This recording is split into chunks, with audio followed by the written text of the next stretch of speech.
Ndala za chuma. Bana, mambo vipi guys? Kwa majina naitwa Shama na leo nimewaletea bonge moja la simulizi, na stori hii kwa wale wote wapenzi wa simulizi nzuri zenye kuburudisha, kuchangamsha na kufikirika. Karibuni sana katika channel yako Peace Entertainment Studios. Leo mbele yako nimekuletea bonge moja la story ambalo hautoweza kuchoka kuisikiliza, na simulizi hii tunakwenda kuanza nayo sambamba katika sehemu ya kwanza kabisa. So karibuni guys, karibuni kunitegea sikio lako ili tuweze kwenda sambamba pamoja zaidi. Story yetu inaanzia hapa.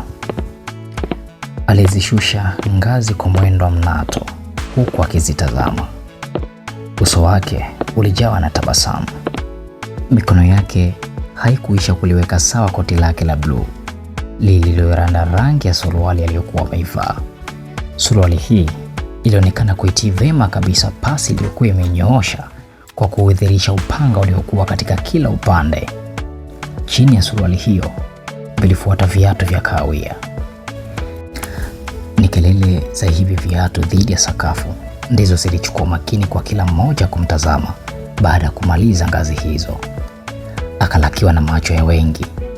Walimgeukia kidogo, kisha wakaendelea na yaliyokuwa yamewatinga. Wapo ambao walimpa dakika zaidi mvulana huyu kutua mbonini mwao, na katika wao alikuwepo msichana ambaye ofisi yake iliukaribia mlango wa kutoka na kuingia, yaani mapokezi. Umependeza. Kauli ya kike ilipepea angani na kutoka katika mbavu za kichwa, ikaingia katika tundu za masikio yake. Haraka sana ikapelekwa katika ubongo ili kutafsiriwa. Akatabasamu na kutoa shukrani. Hilo ndilo jibu lilohisi kuwa lingemtosheleza aliyemsifia. Akamaliza kutia saini na kutokomea nje ya ofisi hiyo. Utulivu wa akili yake ulivurugwa na mazingira aliyokutana nayo nje. Haya yalijaa utofauti na yale ya ndani. Honi za magari, kelele za watembea kwa miguu na ngurumo za pikipiki zikamfanya ajute kutofuata ushauri aliowahi kupatiwa siku kadhaa nyuma. Ushauri wa kutafuta utaratibu wa kuletewa chakula akiwa ofisini. Alikatiza vichochoro viwili vitatu. Hatimaye alikutana na mgahawa ambao kila siku alipenda kutembelea. Vyakula vyao vilikuwa ni vitamu na vya gharama. Hilo la gharama usilizingatie. Haikuwa issue mbele ya bosi huyu mwenye umri mdogo, mmiliki wa kampuni kubwa inayojihusisha na masuala ya matangazo ya kibiashara nchini. Palijaa watu ndani ya mgahawa, lakini si kwa kiwango cha kumfanya akose pa kuketi. Akatenda hivyo. Sekunde chache akatokea msichana aliyekuwa katika hatua za kasi kumfuata yeye. Aliitambua dhamira ya binti huyo ambaye mavazi yake yalimfanya hesabike miongoni mwa wafanyakazi maridadi. Hakutaka itimie. Alinyanyua mkono wa kulia, akamnyoshea msichana huyo kidole chake cha shahada na kupayuka taratibu kama kawaida. Msichana akatikisa kichwa na kucheka kwa mbali, kisha akageuka kurudi alipotoka. Yaani walielewana. Lakini hii kawaida, mpenzi msikilizaji. Kumbuka kwamba ndiyo iliwaangamiza wengi hapo ulimwenguni. Ghafla ilisikika sauti ya kiume karibu na mkono wake wa kulia. Akageuka kumtazama vizuri. Huyo aliyeitoa hiyo sauti ni nani? Hakuambulia kitu. Kila mmoja eneo lile alikuwa katika mazungumzo yake ama kile kilichomhusu. Nimesikia vibaya tu, ndivyo alivyojisemea katika fikra yake. Akaingiza mkono mfukoni na kutoa simu. Aliigusa pembeni, ikalipua mwanga katika kioo. Akaandika neno la siri lililokuwa la Kiingereza ambalo lilibeba maana kubwa katika maisha yake, yaani family. Familia ndio chanzo cha kila kitu katika jamii.